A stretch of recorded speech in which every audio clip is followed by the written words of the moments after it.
Have you ever wondered why you're in a certain place at a certain time? What if it's for a reason bigger than you imagine? This is the story of Esther, an ordinary girl who became queen, risked everything, and saved her people. And it all started in the grand palace of Persia. In the mighty kingdom of Persia, King Xerxes ruled over a vast land with power and pride. One day, after a disagreement with Queen Vashti, he decided to choose a new queen, one more obedient to the king's wishes. A search went out across the empire, and among the young women brought to the palace was a Jewish girl named Esther. She lived in the city of Susa with her cousin Mordecai, who had raised her like a daughter after her parents died. Esther was beautiful, but more importantly, she was kind, wise, and full of grace. She listened to Mordecai's advice and kept her Jewish identity a secret, just as he had told her. In time, King Xerxes chose Esther to be his new queen. She wore a crown, but she never forgot where she came from or who she truly was. Now, around this time, the king promoted a man named Haman to the highest position in his court. Haman was proud and power-hungry. He demanded that everyone bow down to him. But Mordecai wouldn't. He would only bow to God. Haman was furious. When he learned that Mordecai was Jewish, he came up with a wicked plan, not just to punish Mordecai, but to destroy all the Jewish people in the kingdom. He tricked King Xerxes into signing a law.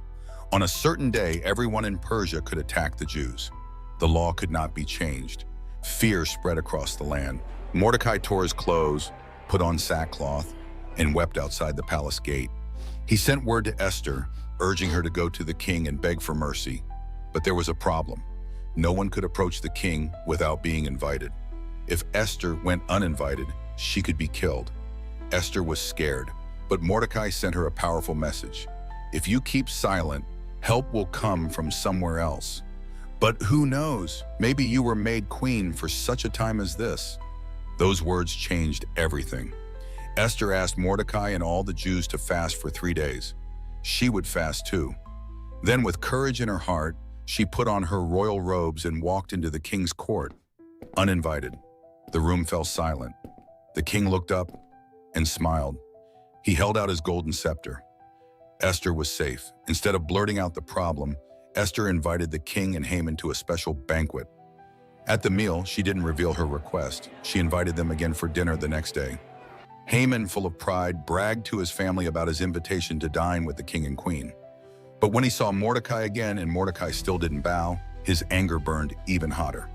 He built a tall gallows, planning to have Mordecai hang the next morning. But that night, the king couldn't sleep. He asked for the royal records to be read aloud, and he was reminded of a time when Mordecai had uncovered a plot to kill the king. Mordecai had never been rewarded. So the next morning, Haman walked into the palace ready to ask for Mordecai's death. But before he could speak, the king said, "What should be done for the man the king wants to honor?"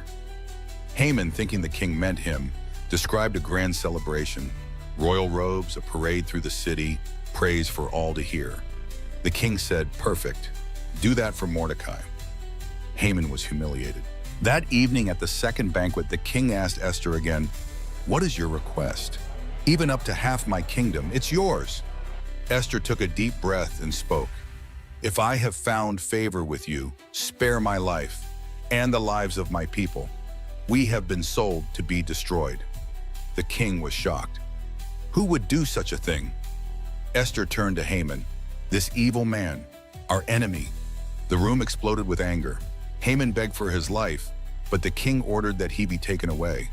And in a twist of justice, Haman was hanged on the very gallows he had built for Mordecai. Mordecai was honored. Esther was praised. But the law allowing the Jews to be attacked could not be undone. So the king made a new law. The Jews could defend themselves.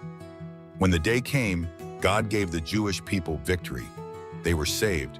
To remember the great rescue, the people celebrated with gourmet gifts and feasting. They called the celebration Purim, a day to remember how God turned sorrow into gladness. Esther could have stayed quiet. She could have hidden. But instead, she stepped forward in faith, even when it was scary. She wasn't powerful on her own, but God had placed her in the right place at the right time for a reason. Just like Esther, you might be right where you are for such a time as this.